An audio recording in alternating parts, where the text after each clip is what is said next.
Pololilo, pololilo, pololilo, pololilo, pololilo, pololilo. Bana mboka Congo, eza ya bino les grands dinosaures. Molobeli ya mboka Congo, mokengeli ya mboka ya Congo RDC, le communicateur privé du chef de l'État Fatou Beton Mokontombolo Momai.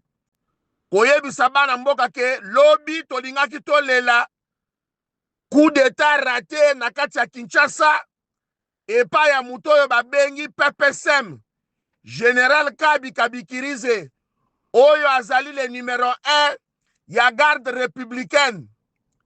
Il a échoué, il a raté de faire ce qu'il avait planifié avec les ennemis en complicité na batu nyonso bakonzi nyonso bayebaki bamususu basali semblant comme si rien n'était, comme bayebaki eloko te.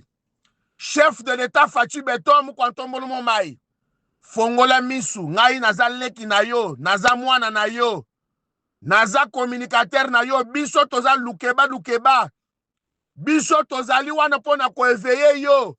Chef de l'État, vous êtes mal entouré. Chef de l'État, batu mabe baza na kati ya lupangu na yo, nayebisaka yo ke non chef de l'État, Kabi Kabikirize 1m10 PPSM aza mutu mabe. Aza na capacité ya kozala à l'auteur ya kozala numéro 1 ya garde républicaine te. Chef de l'État eloko esalemaki lobi na absence na yo. Tolingaki tolela, balingaki ba interdire avion na yo, atterrissage nango ke non, pas de sortie, pas d'entrée. Bana mboka boyoka lisolo esalemaki lobi po ba service bazo bomba. Lobi biso tobanda kozela ke non atterrissage ya mokonza mboka esalema nanu après toya kosalela bino audio, mais tous les services étaient déjà alertés. To alertaki ba service nyonso ke non Kabi Kabikirize abengi numéro 1 ya la police oyo babengi Leni, abengi général wana nayebi kombo na yete, bayebisi nga epa ba source na nga oyo babengaki nga lobi balobi le communicateur privé du chef de l'État.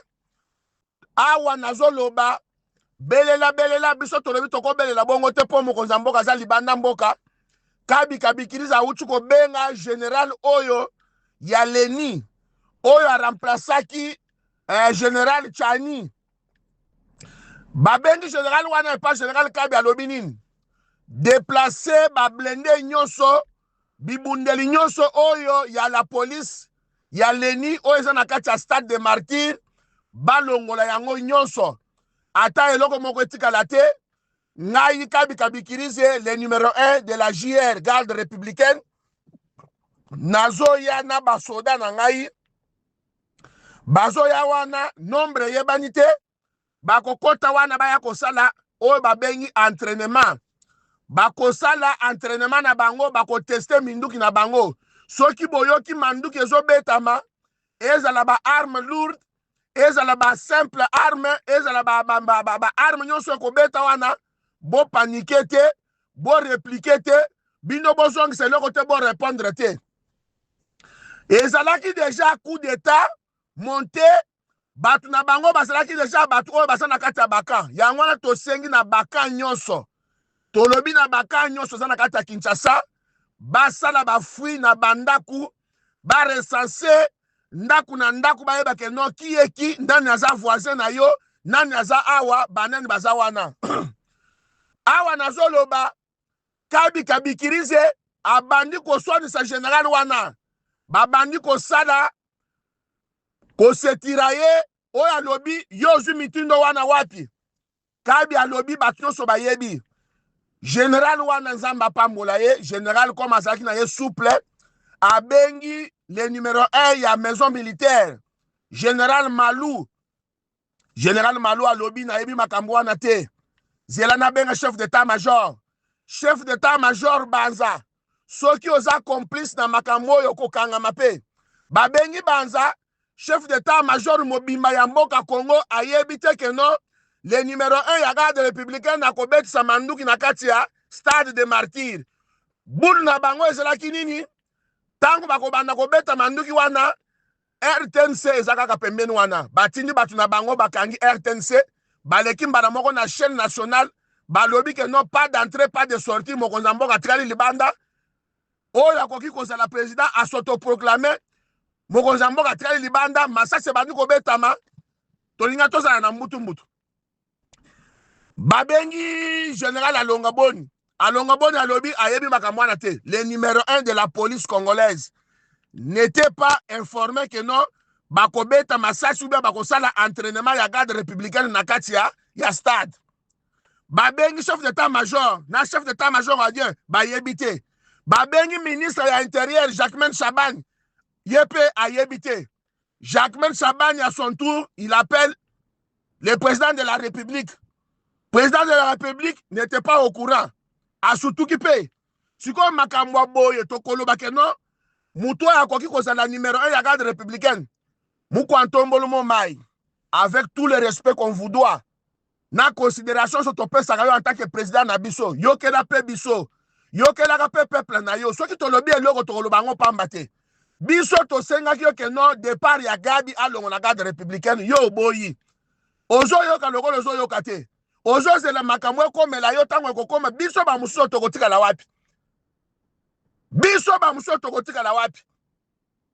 Muko Antombolo Mai to sengi arrestation ya Gabi à l'immédiat aya ko s'expliquer pour na nini alinga ke ko betsa manduki wana en complicité na bato batinda ke po basala coup d'état raté o ba uti ko sala babengi mutu ya nani ya oyo a remplacer Ndaiwel kuna na kati ya Demiap général Makombo ayebité renseignement militaire bayebi le côté mutu ya nani ya ANR ayebi le côté CNS ayebi le côté ba service nyonso ya sécurité ya Congo mobimba bayebaki eloko te ke non général Gabi alingaki asala ba essai ou bien ba entraînement ya minduki ya JR na kati ya stade échange de balles elingaki banda wana mbutu ekoti na Kinshasa mobimba boyoki ke non ba oya Lubumbashi ba déclencher ba oya Kisangani ba déclencher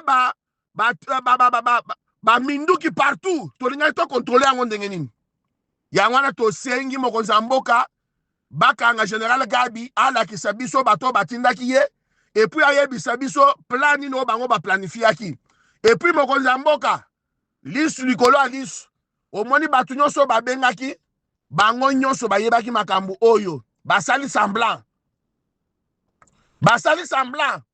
babenga tous les autorités oyo babengaki.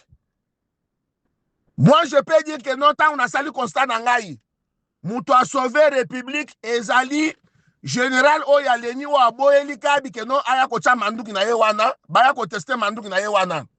Et puis, mouto a sauvé Yami Balé, eza général Malou, Oya, maison militaire. Mouto Yami Sato, eza général Alonga Boni. Pour yende mouto a informé ministre de l'Intérieur. Et puis, na sepeli na geste o bosali ya kotinda bato ya task force baya kotela bakeno ba empêcher bato ya garde républicaine po bakende kuna po bakende ko beta na bangwana balobaki wana. C'est là où devrait commencer la guerre na kati ya Kinshasa. Balinga basala échange de balles na en plein Kinshasa, panique elinga ke kota. Na kati ya panique wana tolinga to perdre bato ebele. Ba soda o bayebi pe eloko te balinga ba répliquer baloba ke note eloko wana ko salema te. Bango peke no te to accomplir mission. Tolinga ki tozwa c'est que ben de sang na kati ya Kinshasa en plein ville de Kinshasa tolinga ki tozwa problème na kati ya capitale na biso. Dieu merci, Nzamba sala kaka, Nzamba sala toujours ya Fachi Beton a dédié ki mboka wana na maboko ya Nzambe. Nyonso boko planifier pour bosala Nzamba ko détourner kaka bino ko compliquer toujours bino. Merci beaucoup na bato ba sauver mboka. Général ya Leni azo mérité ba comme ça ata c'est que nazo yebate grade ni ba ko pesa été. Papa Malou la même chose. Mokonzi mboka général Gabi akangisaki général Katende observance na ye. Général Gabi akangisaki général Erickson. Awa na minute oyo na garde républicaine etikali passoire. Alinga kangisa batu nyonso wana. Qu'est-ce qui vous empêche ya koluka remplaçant ya bato oyo basala kati ya boloko ou soit ko bimisa Katende kozongisa ye place wana. Po Katende bana ko sala musala malamu Yangwana batrika ye po bakanga ye ke no espace wana ezala vide po bamona bazwa moyen ya kosala yo mabe. Mokonzi ya mboka tosengi mise en place rapide ya garde républicaine ya basoda oyo bakoki kokende na retraite na ba oyo bakoki kozala te ke no bazala wana ba incompétent ba clochard balongwa batikela bato oyo bakoki kosala musala basala musala. Message oyo kende bokabi kabikirize nazo zongelo na deuxième audio. Yangwana bomoni peuple congolais batu batelemi likolo ya fere gola na Fally Ipupa.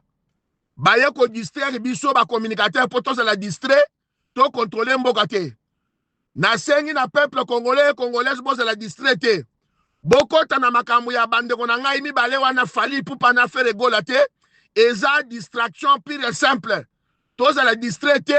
Bato wana bazo distraire biso na kati ya makambo ya musique. Tangu biso tozala distrait balingi basala biso eloko ya mabe wana balingi basala lobby. Nyonso wana pona ko empêcher changement ya constitution. Nyonso wana pona ko empêcher mokonzi ya mboka keno akoma na objectif o aza nango te lokola o tozo benga keno mission. Mais boye ba keno Fachi Beton aza na mandat te aza nde na mission. Bomata bokita peuple congolais bakopesa ordre ya ko changer constitution wana à 100%. Makambo eza kosalema awa eza keno babare chef de l'État. Comme barate ye na voyage wa kendaki na Uganda, na retour na ye il fallait ba abattre avion. Barate batindi Gabi po basala eloko wana keno Kabi asala eloko akokai kosala wana po abetisa masasi kuna ba bloquer Kinshasa, mokonzi ya mboka azala bloquer libanda mboka. Barate nyonso na maye wo PPSM. Ngana yo tozo sila na yo. Baboy ke no mafinga ezala susu te mais nazo finga lo susu mama na yo lobby. Nazo sala lo audio na finga lo mama na yo na mwasi na yo na bana na yo. Ngefa ya okangisa ngai. Face à des sanctions européennes contre le Rwanda, soutien du groupe AFC M23. Pour le chef de l'État français, il faut plutôt remettre tout le monde autour de la table, qu'il s'agisse des belligérants et des différents médiateurs. Je vous propose d'écouter Emmanuel Macron. Je pense que si aujourd'hui tout le monde se précipite, parce que les Américains l'ont fait, à mettre le Rwanda au banc, il y a peu de chances qu'on convainque le Rwanda d'avoir une politique coopérative. Moi, je crois plus dans la vertu du dialogue avec les deux dirigeants principaux. Et c'est un dialogue qui doit aussi engager l'Ouganda, le Burundi, et les pays de la région, et qui doit clarifier la réalité des forces en présence, la réalité des prédations économiques aussi sur l'Est de la RDC. Mais je crois qu'il faut avoir dans ce temps-là, c'est ma conviction, c'est ce que je ferai pour la France, un dialogue respectueux qui engage avec le président Kagame, le président Tshisekedi, ce travail et qui remette toutes les médiations autour de la table. Les mots d'Emmanuel Macron à Nairobi, invité de RFI, France 24 et TV5 Monde, une interview qu'on vous propose d'écouter en intégralité ce matin à 8h15, heure de Paris, 6h15 en temps universel. Mais pour le moment, on revient, nous aussi, sur la situation dans l'Est de la RDC, car vous avez peut-être entendu hier sur notre antenne que l'AFC M23, sous pression des États-Unis, avait quitté plusieurs localités du Sud Kivu depuis dimanche soir. Le groupe armé parle ici d'un repositionnement en accord avec le processus de paix, et il a continué à reculer hier à plus de 70 km de la ville d'Uvira, désormais qu'il avait brièvement occupée en fin d'année dernière avec le soutien du Rwanda. On fait le point ce matin sur la situation de terrain avec Alexandra Bronjon. Après un premier retrait lundi de Sangué à Luvungi, les combattants de l'AFC M23 ont poursuivi leur repli mardi le long de l'axe routier Uvira-Bukavu pour se repositionner à Kamanyola, à 70 km au nord d'Uvira. Dans la foulée, l'armée congolaise a annoncé son entrée à Luvungi et réinvestir progressivement les localités de la plaine de la Ruzizi et des hauts plateaux abandonnés par le groupe armé. Ce recul du M23 est le résultat d'une pression militaire et diplomatique, affirme le lieutenant Regan Bouyi, porte-parole de l'armée congolaise au Sud Kivu. L'AFC M23 avait provoqué la colère de Washington en entrant dans la ville d'Uvira en décembre dernier. La représentante américaine à l'ONU avait alors exigé du mouvement son retrait complet à moins de 75 km de la ville et qu'il se conforme à ses obligations dans le cadre des accords de paix. Depuis, Washington a également pris des sanctions contre l'armée rwandaise et plusieurs hauts responsables du régime. Du côté de la FCM 23, on ne parle pas de retrait, mais de repositionnement, un signe de bonne foi dans le cadre du processus de paix, indique un haut responsable du mouvement. Et notons également Alexandra Branjon qui hier soir le porte-parole des FARDC au Sud Kivu affirmait que le Rwanda a installé des armes lourdes sur les collines de son côté de la frontière, côté rwandais, et cela afin de maintenir un contrôle militaire sur la zone de Kamanyola et ses environs. La RDC ou Human Rights Watch dénonce par ailleurs le harcèlement subi par les voix critiques. L'organisation de défense des droits humains évoque dans un rapport publié hier des détentions de journalistes, de militants et de membres de l'opposition.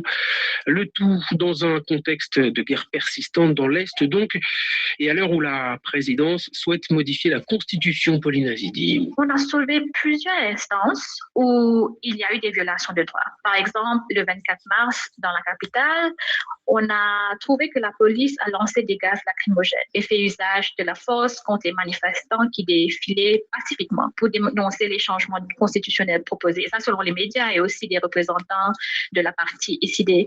Donc, pour nous, on soulève ces instants pour que les autorités puissent créer un environnement où des parties concernées peuvent venir ensemble et parler des soucis qu'ils ont. La répression croissante devait être considérée comme un signal d'alarme. Et c'est urgent parce que le climat politique s'échauffe et il devrait cesser de harceler et d'intimider les journalistes, les membres de l'opposition et les activistes de la société civile. Et doivent aussi libérer ceux qui sont détenus à tort et promouvoir un environnement dans lequel chacun puisse contester de façon libre, ouverte et sur les opinions du gouvernement. Voilà, vous venez d'entendre l'alerte d'Ashwani Budou Scholz, la directrice adjointe de la division Afrique de l'ONG Human